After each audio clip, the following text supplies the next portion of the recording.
welcome to Metal Detect in Wisconsin.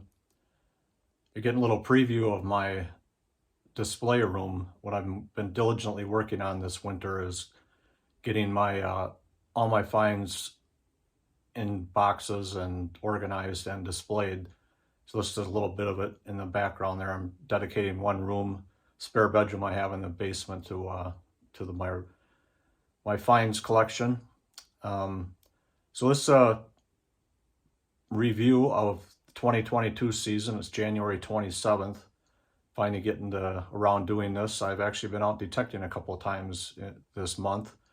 Once down in Illinois and once in Wisconsin. Wisconsin hunt wasn't the greatest. I found a few pieces of float copper and a few other bits and bobs, but nothing really special. Illinois hunt, I do have some video of that, and I'll be putting that video out at some point. So this year I had 47 hunts that I went on. That included my trip to England. About 252 hours of metal detecting, and all of that was on the Deus 2. Now, most of the hunts that I did were in fields. I did a few park hunts, a couple water hunts, but most of them were all fields. My finds rate is down a little bit. I think that's more because I've just been concentrating on doing these old home sites in fields, and there's really not a ton of finds, but when you do find stuff, it's usually pretty good. So I'm going to turn the camera around and show you some of my favorite finds of the year and what coins I did find this year. So this is all the trash I dug, 2022. Who says we don't clean up the environment? So that sheet that it's on is a 5.5 by 5.5, just for reference. That's probably 2 inches deep with trash. Just about everything you can think of in there.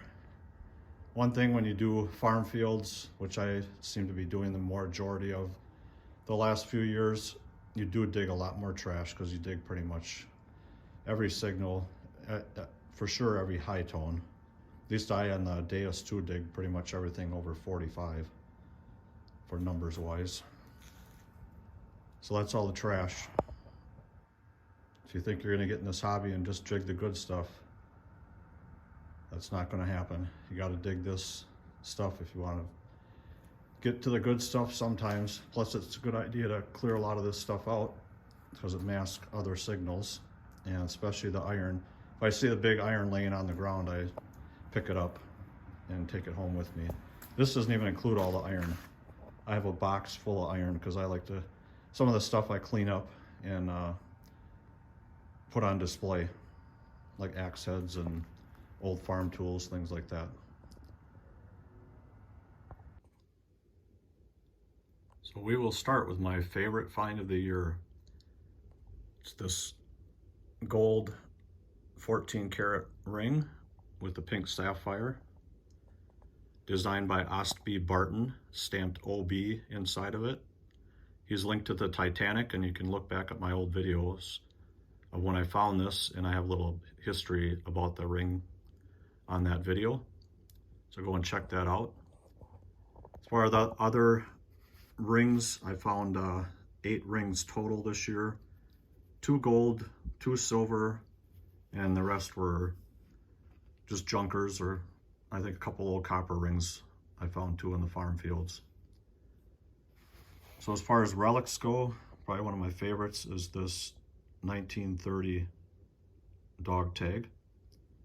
Found quite a few other relics, but this is one of my favorites. These things are always neat to find, especially when you can read everything on them and see where they're from.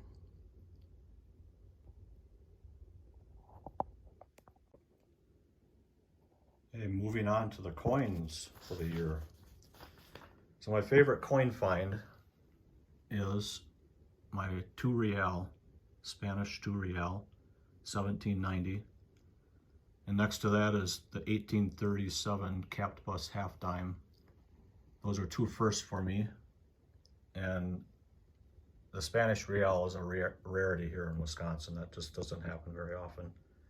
So you can look back at my old video too of me finding that.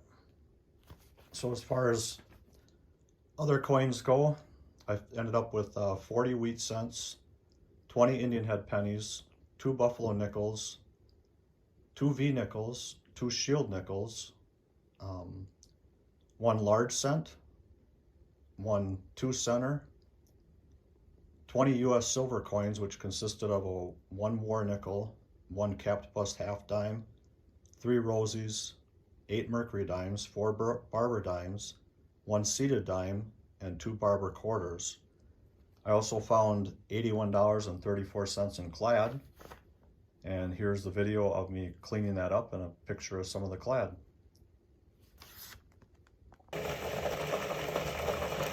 Relics and clad.